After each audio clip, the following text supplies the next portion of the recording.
Good morning, everybody. Today we shall discuss subject verb agreement. Subject verb agreement का जो meaning होता है वो ये है कि हम वर्ब का यूज किसके अकॉर्डिंग करते हैं, सब्जेक्ट के अकॉर्डिंग करते हैं। सब्जेक्ट वर्ब अग्रीमेंट को हम दूसरी लैंग्वेज के अंदर सब्जेक्ट वर्ब कंकर्ड के नाम से भी जानते हैं। सब्जेक्ट वर्ब कंकर्ड और सब्जेक्ट वर्ब अग्रीमेंट, इन दोनों का यही मतलब है कि we always use verb according to the subject. If the subject is singular we use singular verb, and if the subject is plural use plural verb. This one is the basic concept of this topic. इस topic का सबसे बड़ा यही एक concept है कि हमें subject को समझना आना चाहिए कि यदि सब्जेक्ट सिंगुलर है या मेन है उसी के अकॉर्डिंग हम किसका यूज करेंगे, वर्ब का यूज करेंगे। हमने कौन कौन से नियम इसके अंदर पढ़ चुके हैं इससे पहले। पहला कि यदि सब्जेक्ट हमारा सिंगुलर है, एक वचन सब्जेक्ट है, then we use singular verb.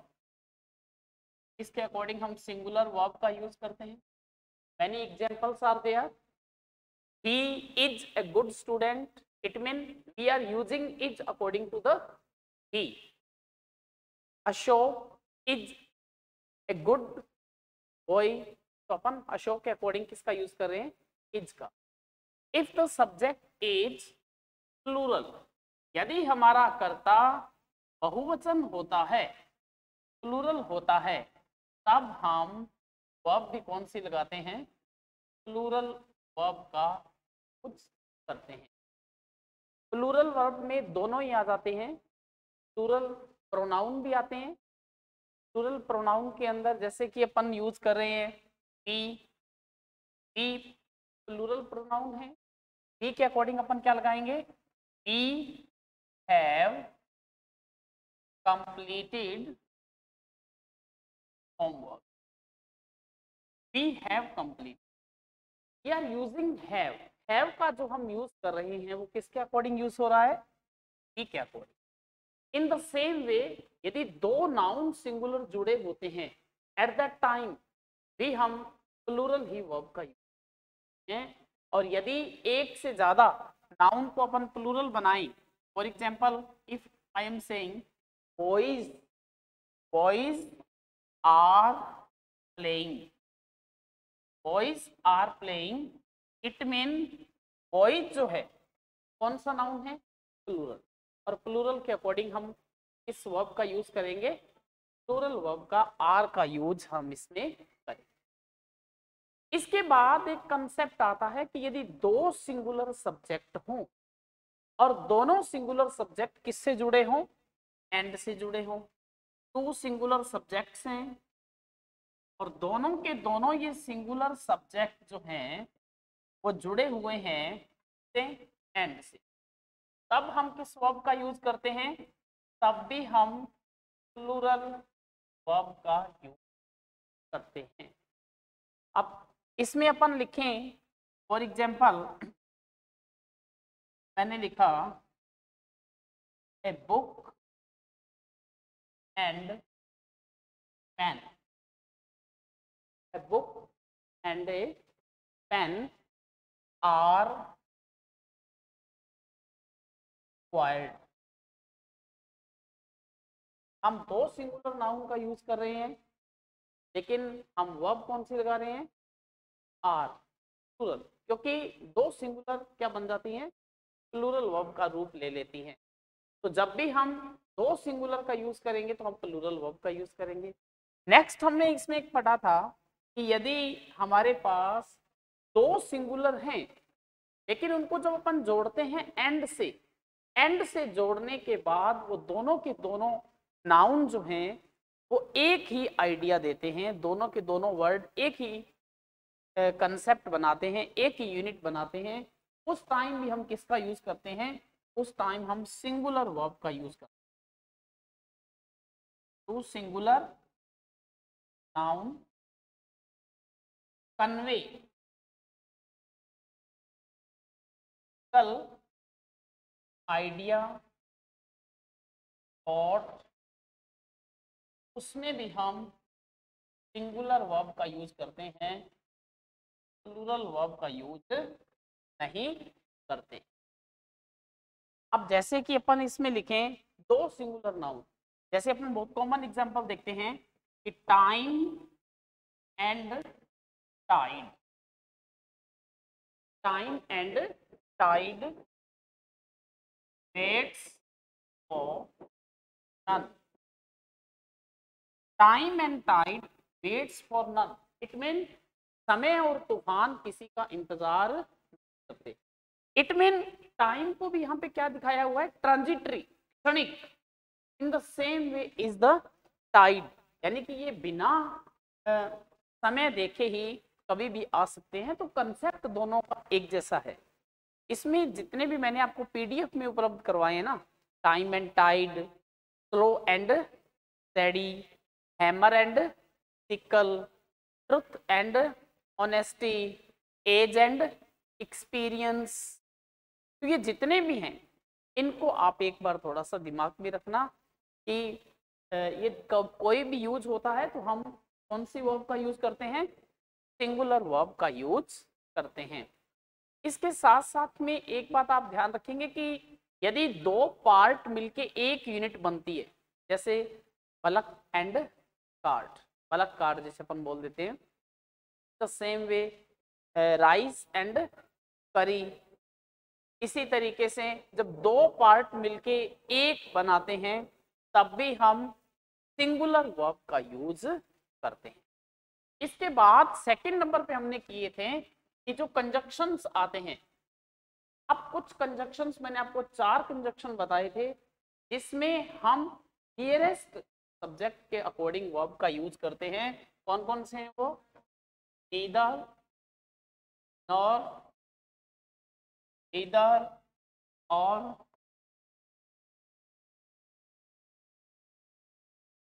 not only but also or। यदि इन कंजक्शन से, इन कनेक्टिव से दो सब्जेक्ट जुड़े हों तो हम वर्ब किसके अकॉर्डिंग लगाएंगे, नियरेस्ट के अकॉर्डिंग। अब इसमें आप नियरेस्ट ही बोलना, सेकंड सब्जेक्ट का यूज मत करना, क्योंकि कई बार क्या होता है कि क्वेश्चन में ये प्रॉब्लम आती है कि क्वेश्चन जब भी पूछा जाता है तो वहां पे नियरेस्ट पहले वाला सब्जेक्ट बन जाता है। कोई भी अपन इसमें से एग्जांपल यदि करके देखें, फॉर एग्जांपल यदि अपन ये लिख रहे हैं तो हमें सीधा सीधा समझ में आ रहा है, जैसे अपने लिखा कि neither Rohit nor his classmates, neither Rohit nor his classmates are hard working।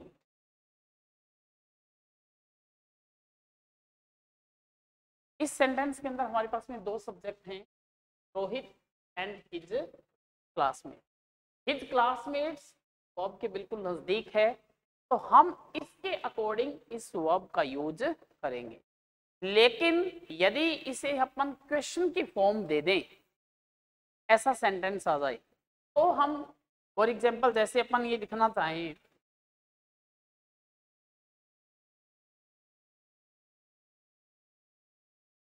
Manish, sorry पहले अपन हेल्पिंग वर्ब लगाते हैं इसमें,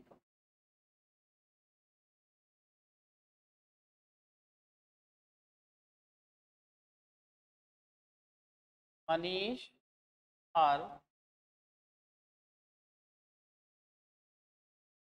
his friends।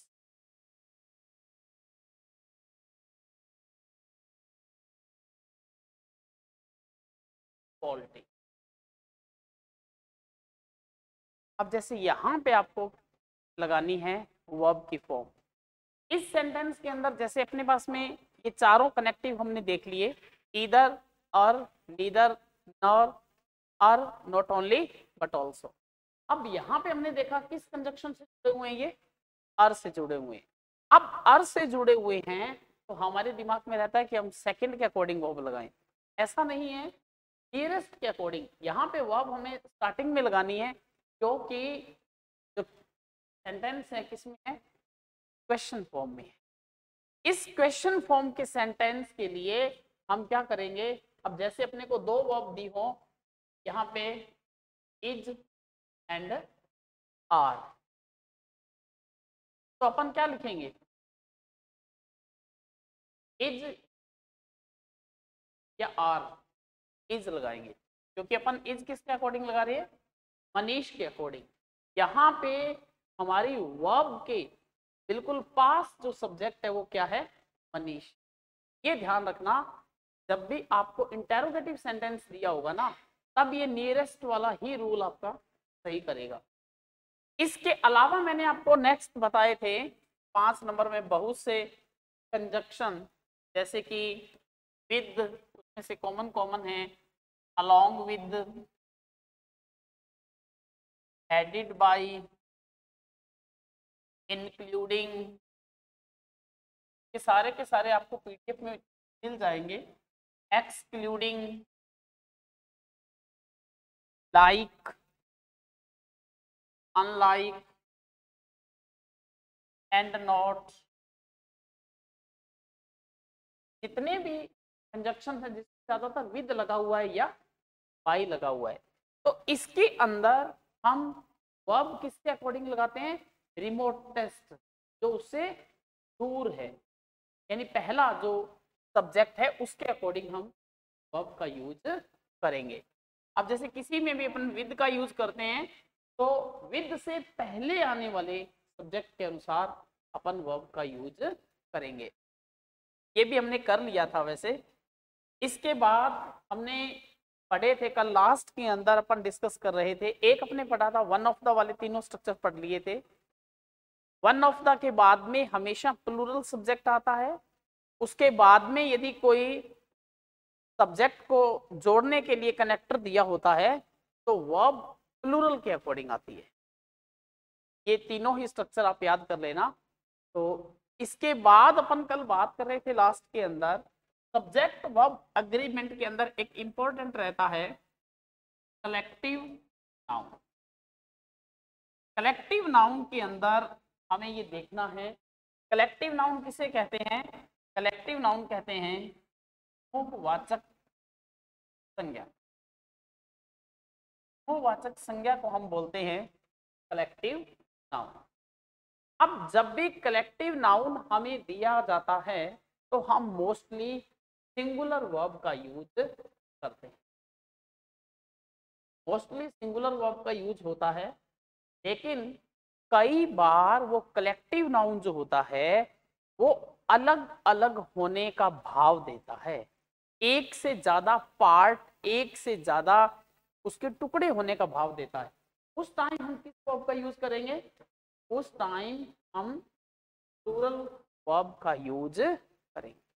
कलेक्टिव नाउन बहुत सी चीजें मिलके एक यूनिट बनाती है। For example class, team, jury, all these are collective noun. समूहवाचक संज्ञाएं हैं, ये समूह का नाम होता है। अब फॉर एग्जांपल यदि हम लिखते हैं माई क्लास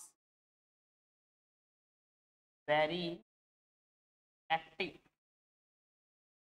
यदि अपन को इज या आर में से वर्ब फिल करनी होती है, my class is very active या are very active, is very active.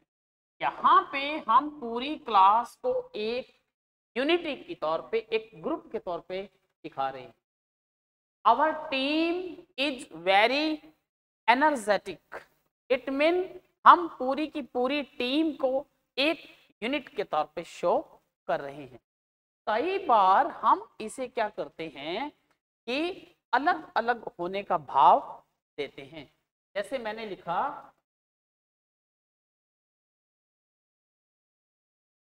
Our team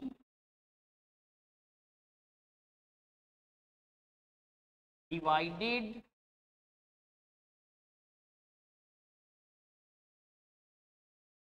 in two parts on is our team divided in two parts. हमारी टीम दो भागों में बंट गई ऑन दिस इशू, इस मुद्दे पर, कोई बात को लेके, किसी डिस्प्यूट को लेके। अब इसमें यदि अपने इज या आर में से फिल करना हो तो अपन क्या फिल करें? आर, क्योंकि उस टीम के कितने पार्ट हो गए? मिनिमम 2 पार्ट हो गए।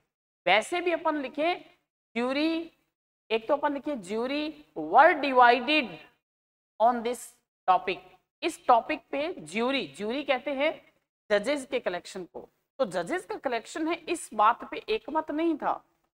एक तो अपने लिखे ज्यूरी वॉज यूनैनिमस, एक मत थी ऑन दिस इशू, इस इशू पे। और यदि वो एक मत नहीं थी, इसका मतलब एक से ज्यादा ओपिनियन हो गई, एक से ज्यादा पार्ट हो गए, और एक से ज्यादा पार्ट होते ही हम कौन सी वर्ब का यूज करेंगे? प्लूरल। तो जितने भी समूह वाचक शब्द हैं, यदि वो पूरे समूह को एक ग्रुप के तौर पे शो करें तो हम सिंगुलर वर्ब लगाएंगे, एक से ज्यादा होने का वो भाव दिखाएं तो हम प्लूरल वर्ब का यूज करेंगे। ये बात ध्यान रखना। इसके बाद में कल अपने एक बात कर रहे थे कलेक्टिव नाउन के साथ साथ में, एक अपन कल लास्ट के अंदर बात कर रहे थे अनकाउंटेबल नाउन। जो अनकाउंटेबल नाउन्स होते हैं, तो अनकाउंटेबल नाउन्स के अंदर आपको क्या करना है कि कुछ नाउन ऐसे लगता है कि ये काउंटेबल हैं। पहली बात, अनकाउंटेबल नाउन में कभी भी हम ए और एन, इन दोनों का, ए और एन, एक जगह पे ए आएगा, ए एंड एन, इन दोनों का हम यूज, ना उससे आगे ए लगता है ना एन, क्योंकि ए और एन के साथ में यूज होते हैं singular and countable. Singular and countable noun से पहले हम किसका यूज करते हैं? ए एंड एन का। लेकिन यदि अनकाउंटेबल है, सिंगुलर और प्लूरल ये दो टाइप भी किसके होते हैं? काउंटेबल के। अनकाउंटेबल का कोई टाइप नहीं होता। अनकाउंटेबल के साथ हम मोस्टली कौन सी वर्ब का यूज करते हैं? सिंगुलर वर्ब का यूज। इसमें कोई प्रॉब्लम नहीं है, लेकिन प्रॉब्लम यहां आती है बहुत सी बार हमें पता ही नहीं चलता ये काउंटेबल है या अनकाउंटेबल। जितने भी मैंने पीडीएफ के अंदर आपको पीछे क्वेश्चन आए हुए हैं, वो मैंने आपको पीडीएफ के अंदर सारे वर्ड डाल दिए हैं। इंपॉर्टेंट वर्ड फिर भी यदि अपन देखें, जैसे कि अपने कल लास्ट के अंदर डिस्कस कर रहे थे, टॉप है, एडवाइस है, फर्नीचर है,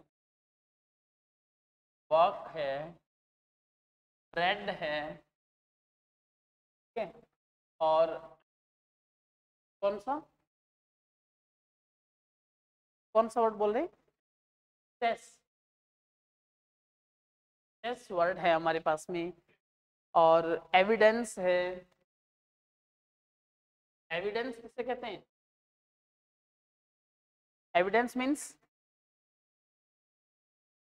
हाँ, सबूत, किसी का तर्क देना या सबूत होना, एविडेंस।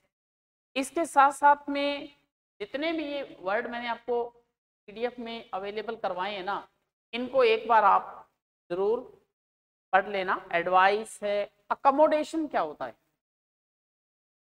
एक वर्ड है इसमें accommodation. Accommodation means, accommodation means होता है उसके रहने की जगह जो होती है, उसे अपन बोलते हैं अकोमोडेशन।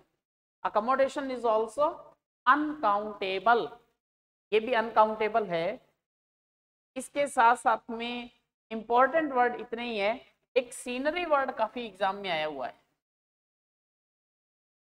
सीनरी अनकाउंटेबल है, सीनरी वर्ड भी। तो ये जितने भी वर्ड हैं, शॉप, स्टेशनरी, शॉपिंग, ट्रैफिक, ये सभी जो अनकाउंटेबल वर्ड हैं, इनके साथ हम कौन सी वर्ब का यूज करते हैं? Singular verb. अब सिंगुलर वर्ब इन सभी के साथ में यूज होती है, कभी भी ए और एन इनके साथ में यूज नहीं होता, ये आपने ध्यान रखना है। लेकिन इन्हीं वर्ड्स को हम प्लूरल बना सकते हैं। जैसे अपन कल भी अपने बात कर रहे थे ना कि एक तो इस वर्ड का सेंटेंस लिखें, he gave me advice, he gave me advice, मुझे सलाह दी। He gave me an advice नहीं होता, ही गेव मी सम एडवाइस हो सकता है, क्योंकि सम जो डिटर्मिनर है वो काउंटेबल और अनकाउंटेबल दोनों से पहले आ सकता है। और अपने एक एप्लीकेशन लिखा करते थे, उसके अंदर हम हमेशा लिखते थे I have an urgent piece of work, है ना, जरूरी काम की जो अर्जी याद की थी पहले, आई हैव क्या लिखते थे? An urgent piece of work. 10th के बाद में याद हुई थी? हाँ, पीस क्या चीज है? हाँ, अर्जेंट पीस ऑफ वर्क। इससे पता क्या लिखते थे अपन? ये वर्क के लिए कर रहे हैं, और वर्क में कार्य, ये है अनकाउंटेबल। इससे पहले ए और एन लगता नहीं है। हमें ये लिखना होता है कि मुझे एक जरूरी काम है, जैसे तो एक जरूरी काम के लिए, जरूरी के लिए अपने क्या लगा दिया? अर्जेंट लगा दिया। अब a piece of work, a piece of work, urgent की पहली साउंड अ आ रही थी तो हमने कर दिया an, an urgent piece of work. जबकि अपन ये नहीं कह सकते आई हैव ए वर्क, मुझे एक काम है, ये नहीं होगा। वर्क क्या है? अनकाउंटेबल है, और अनकाउंटेबल के पहले अपन कभी भी ए और एन का यूज नहीं कर सकते। ये बात आपको ध्यान में रखनी। जितने भी ये अनकाउंटेबल वाले मैंने आपको वर्ड दिए हैं, सारे आपको याद होने चाहिए। एक बार याद करें, फिर मैं एक्सरसाइज के अंदर चेक कर लूंगा, आपको इससे संबंधित क्वेश्चन देंगे तो पता चल जाएगा। ठीक है, नेक्स्ट इसके बाद में देखें, एक कुछ इंग्लिश में ऐसे वर्ड हैं उनके साथ हम हमेशा सिंगुलर वर्ब का यूज करते हैं। कौन कौन से हैं? एक, जैसे किसी भी नाउन से पहले ई, एवरी, ईदर, ईदर, किसी भी नाउन से पहले ईच, एवरी, या ईदर, ये वर्ड किसी भी नाउन से पहले आते हैं तो हम उसके अंदर हमेशा सिंगुलर वर्ब का यूज करते हैं। Each, every, either, neither. एक इसमें मैनी ए और बी लिख लेना, मैनी ए, इनके साथ हम हमेशा कौन सी वर्ब लगाएंगे? वर्ब का यूज करते हैं। अब जैसे ईच का यूज अपन करें, each girl, girl is very active. अब यहां पे एक इसका यूज किया है ईच का, each girl is, is verb किसके अकॉर्डिंग आ रही है? ईच के कारण हम उस समूह में से एक की ही बात करते हैं। डिफरेंस क्या होता है ईच और एवरी में? अंतर दोनों का मीनिंग जो दोनों का सेम होता है। ईच का मतलब भी प्रत्येक होता है, एवरी का मतलब भी प्रत्येक होता है। तो इन दोनों में डिफरेंस क्या रहता है? ईच का यूज हम लिमिटेड नंबर के लिए करते हैं, सीमित संख्या के लिए, 2-3 के लिए करते हैं। एवरी का यूज हम लिमिटलेस नंबर के लिए करते हैं। जैसे अपने वैसे तो ज्यादातर ईच का यूज 2 के लिए ही होता है, 2 या 3 के लिए।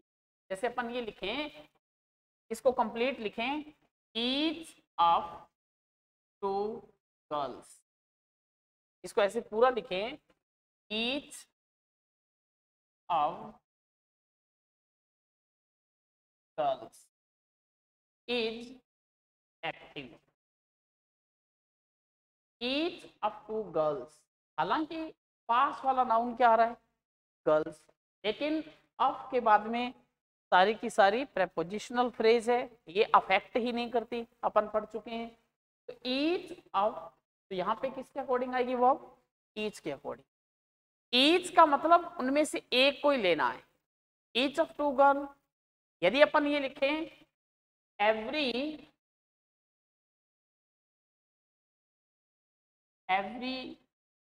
Boy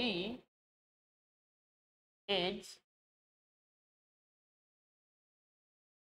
very hard work, every boy is very hard work. तो यहाँ पे अपन जो लिख रहे हैं ना एवरी, एवरी का मतलब इन बॉयज में से सिंगल, प्रत्येक, प्रति एक, प्रत्येक। तो प्रत्येक लड़का जो है वो क्या है, हार्ड वर्किंग है। यहाँ भी हम कौन सी वर्ब लगा रहे हैं, सिंगुलर वर्ब लगा रहे हैं। ईदर का मतलब दो में से एक, नीदर का मतलब दोनों में से कोई। तो इसका यूज दो तक के लिए होता है, ईदर और नीदर का। तो यहां भी हम सिंगुलर वर्ब का यूज करेंगे। और एक मैनी ए, मैनी के साथ प्लूरल वर्ब लगाते हैं और मैनी ए के साथ हम सिंगुलर वर्ब का यूज करते हैं। जैसे अपन ये लिखते हैं कि he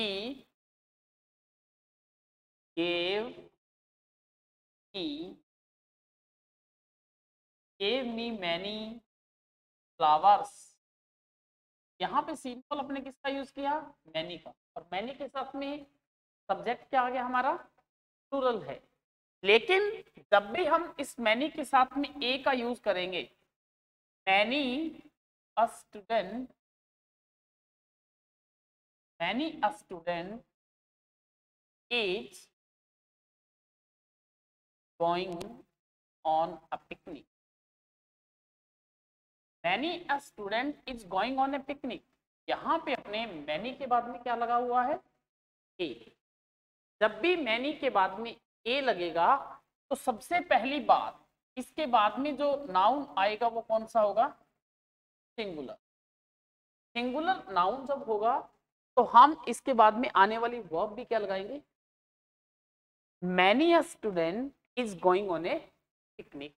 बहुतेक विद्यार्थी पिकनिक पे जा रहे हैं। बहुतेक एक की सेंस रहती है लास्ट के अंदर, तो इसके अंदर भी हम सिंगुलर वर्ब का यूज। एक और महत्वपूर्ण आपको बात बताता हूं मैं, काफी एग्जाम के अंदर क्वेश्चन आया हुआ है ये भी, और उसमें भी अपने को ध्यान में ये रखना, ये दोनों के दोनों ही वर्ड ध्यान में रखने हैं। एक इंग्लिश के अंदर हम डिटर्मिनर के तौर पे एक वर्ड यूज लेते हैं। एक जैसे अपन लिखते हैं अ लार्ज, चलो इसमें बिल्कुल शॉर्ट कर लेते हैं पहले, ए नंबर ऑफ कर लो, ए नंबर ऑफ, और एक वर्ड आता है ए वैरायटी ऑफ। अब देखने में ये लगता है इससे पहले हम किसका यूज कर रहे हैं, ए का, a number of a variety of.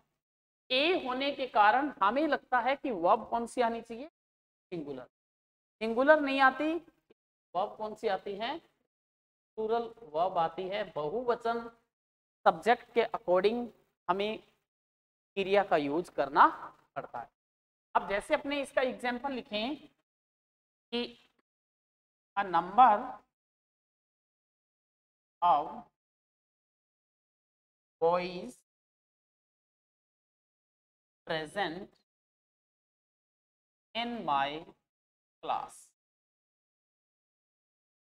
तो यहाँ पे जैसे अपन यूज करेंगे अ नंबर ऑफ बॉयज, बहुत से विद्यार्थी। अब इसमें अपने को वर्ब लगानी है इज या आर में से, तो अपन क्या यूज करेंगे, ए नंबर ऑफ बॉयज, तो यहाँ पे अपन क्या करें, are present, number of boys are present in my class. हमें ये लगता है कि अब के बाद में ये तो अफेक्ट नहीं करता, और इससे पहले क्या लगा हुआ है ए, लेकिन ए नंबर ऑफ का मतलब होता है मैनी, ए नंबर ऑफ का मतलब मैनी, और अकेला मैनी होता है तो हम कौन सी वर्ब लगाते हैं, प्लूरल वर्ब लगाते हैं। इसी तरीके से जैसे अपन ये लिखें, a variety of seeds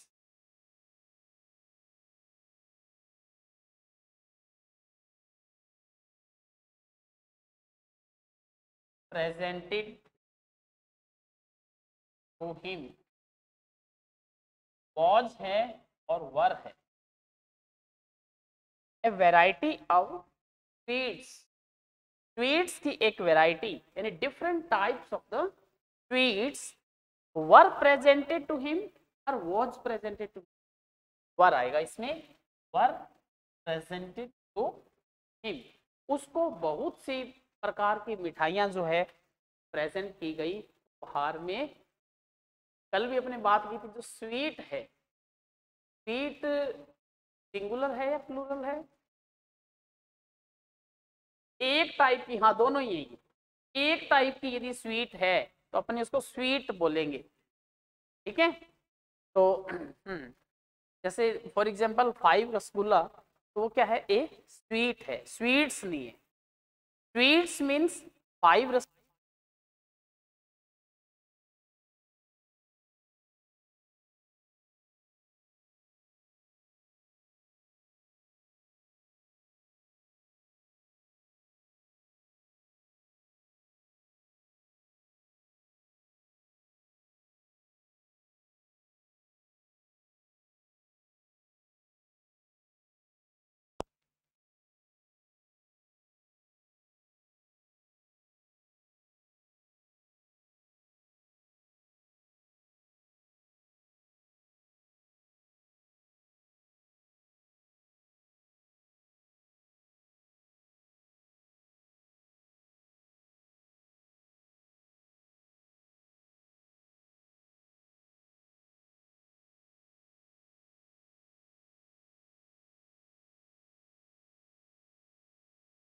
the number of the variety of, इसके अंदर हम किसका यूज करते हैं, इसके अंदर हम हमेशा इसके साथ में वर्ब जो लगाते हैं वो क्या लगाते हैं, सिंगुलर वर्ब का।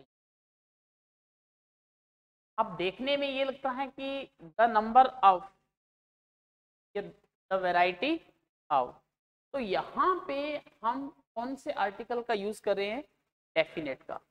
डेफिनेट आर्टिकल द है, लेकिन इसके बाद जो वर्ब की फॉर्म आती है वो आती है हमेशा सिंगुलर आती है। तो जैसे अपन ऊपर वाली बात की कि जब भी हमें ए नंबर ऑफ मिले या ए वैरायटी ऑफ मिले, उसके बाद में हम वर्ब फॉर्म लगाएंगे प्लूरल, और यदि हमें ए variety of sorry the number of या द वैरायटी ऑफ मिले तो हम सिंगुलर यानी एक वचन क्रिया का यूज करेंगे। तो जैसे अपन ये लिखें, द नंबर ऑफ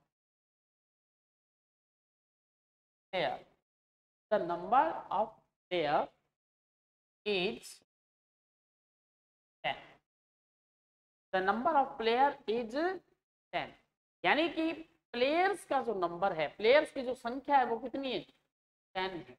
तो उसकी एक यूनिट बन गई वो।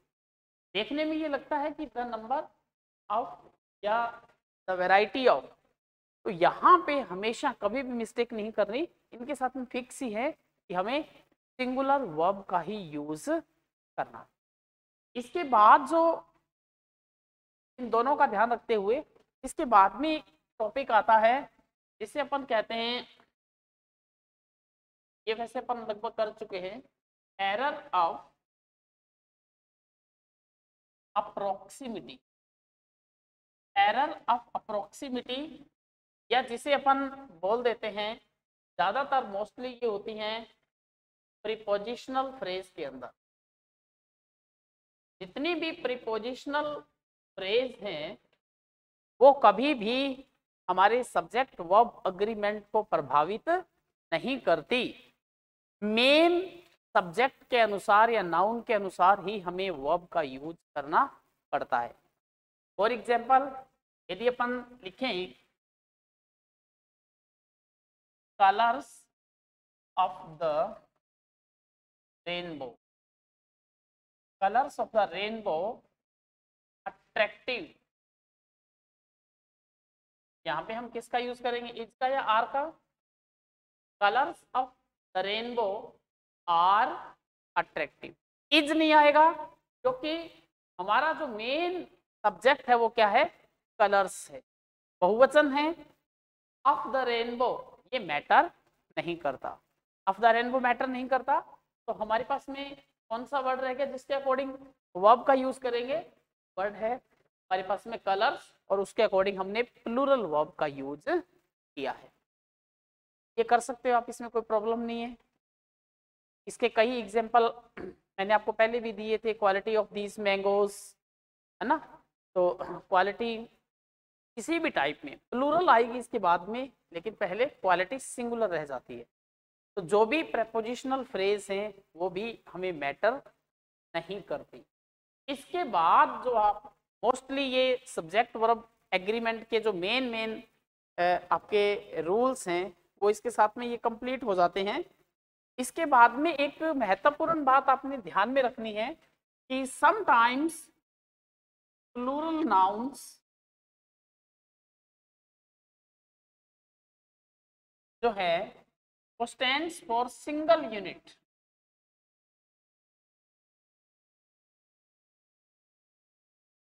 Many plural nouns stands for single unit, एक यूनिट होती है उसकी।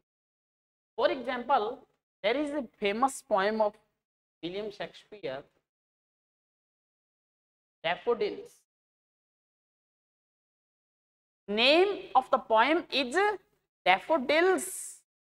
Name is plural, but Daffodils is a good poem. Not Daffodils are, because poem is single, poem तो एक ही है, लेकिन उसका नाम क्या है, Daffodils है। बहुत से प्लूरल में ही लिखे जाते हैं। जैसे अपन लिखते हैं कि mathematics,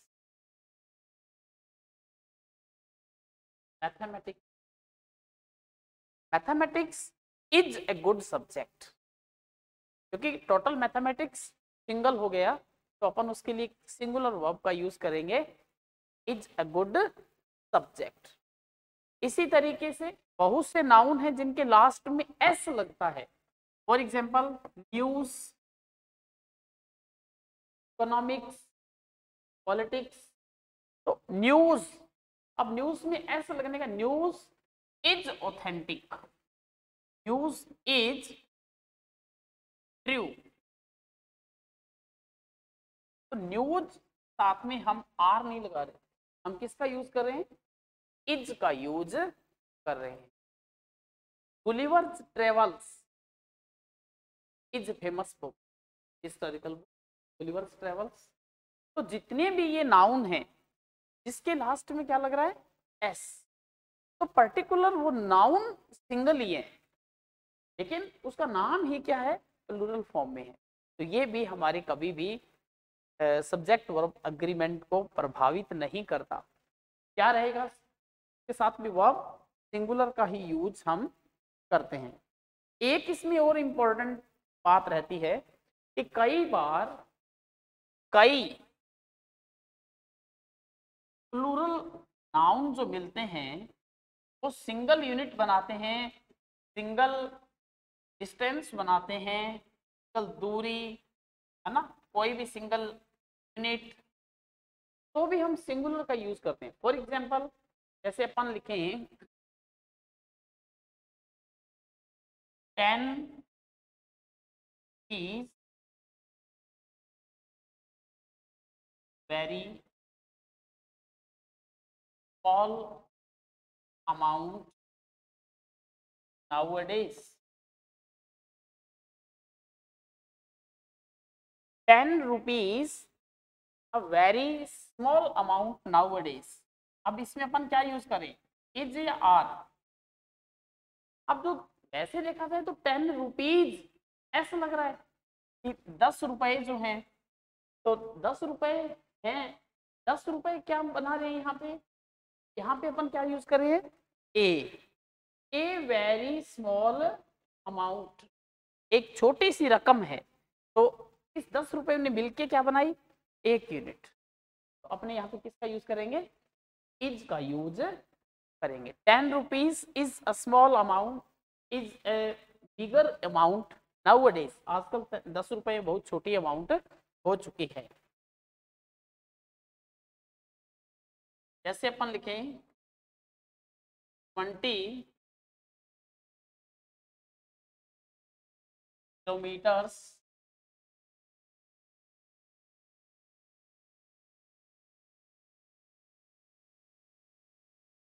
long distance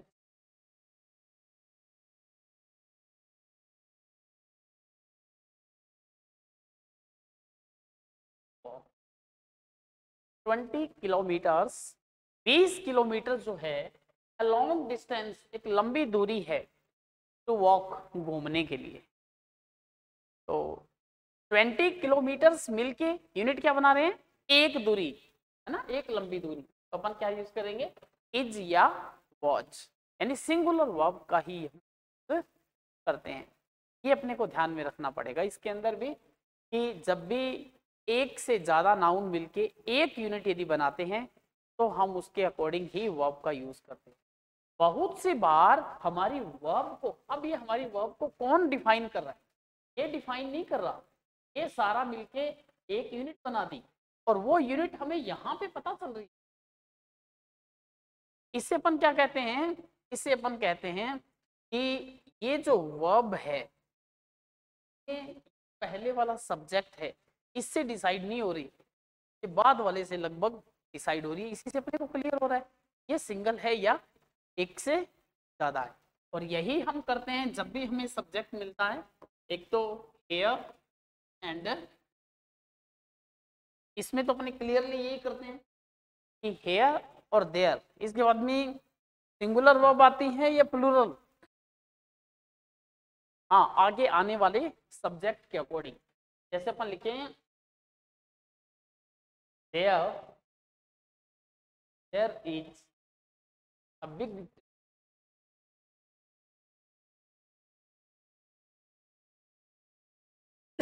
in the park, there is a big tree in the park.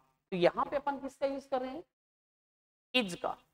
तो देयर के साथ नहीं है यूज, अपन देयर के साथ में आर भी लगा सकते हैं, there are any trees in the park. इसको अपन ऐसे भी लिख सकते हैं, there are many trees the park. यहाँ पे अपन आर लगा रहे हैं, यहाँ पे अपन देयर के बाद में क्या लगा रहे हैं, इज।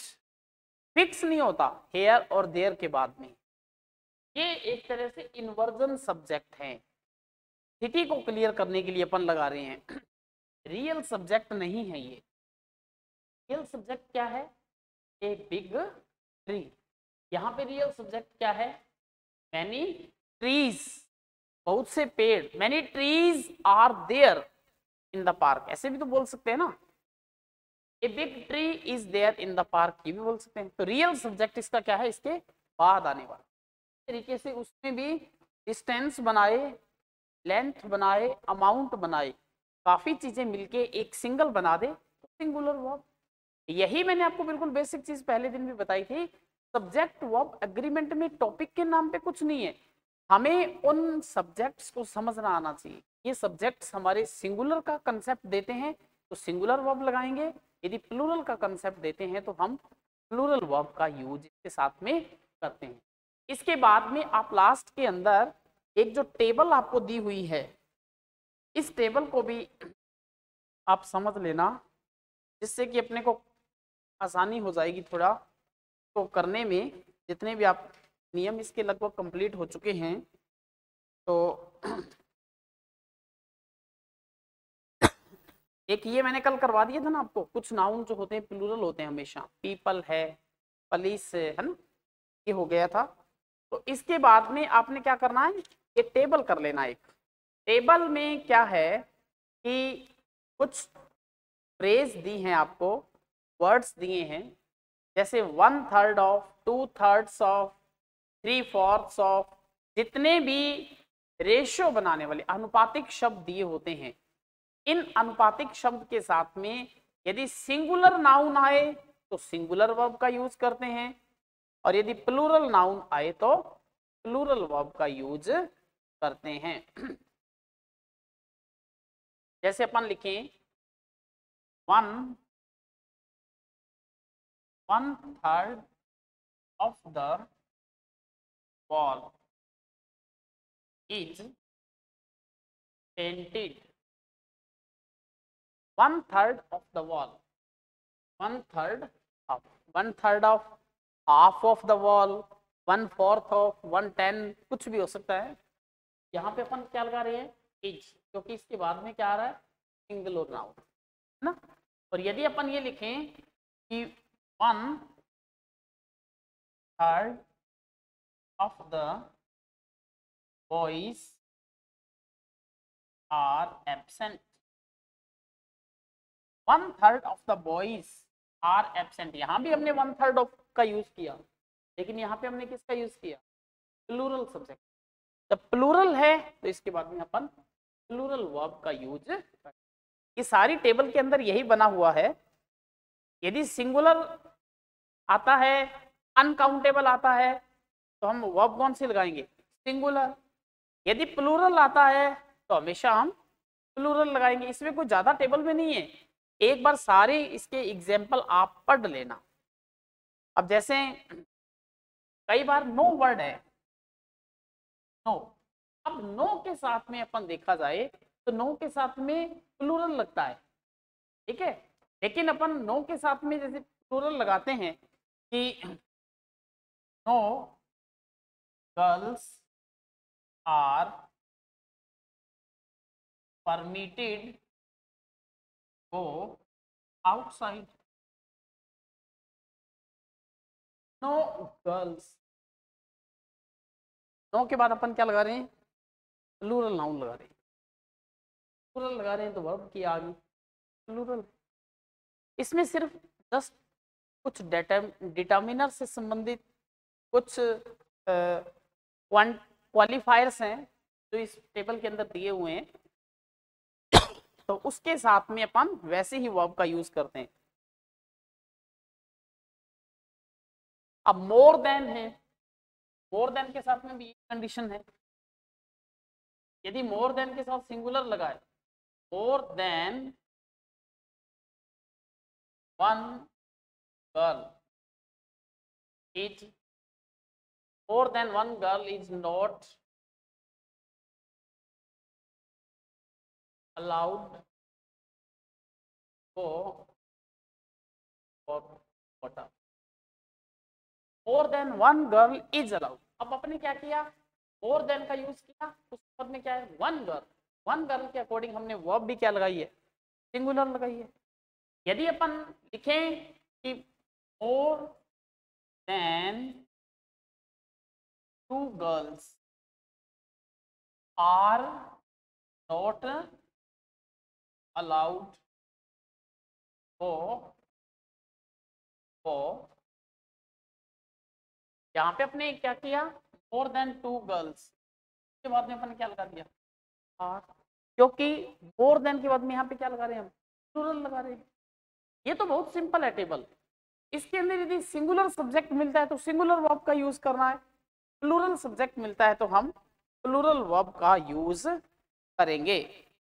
और एक इसमें ये थोड़ा सा ध्यान रखने वाला है, कई बार कुछ एडजेक्टिव होते हैं, जैसे कि अब रिच है, रिच अपने आप में क्या है, एडजेक्टिव है।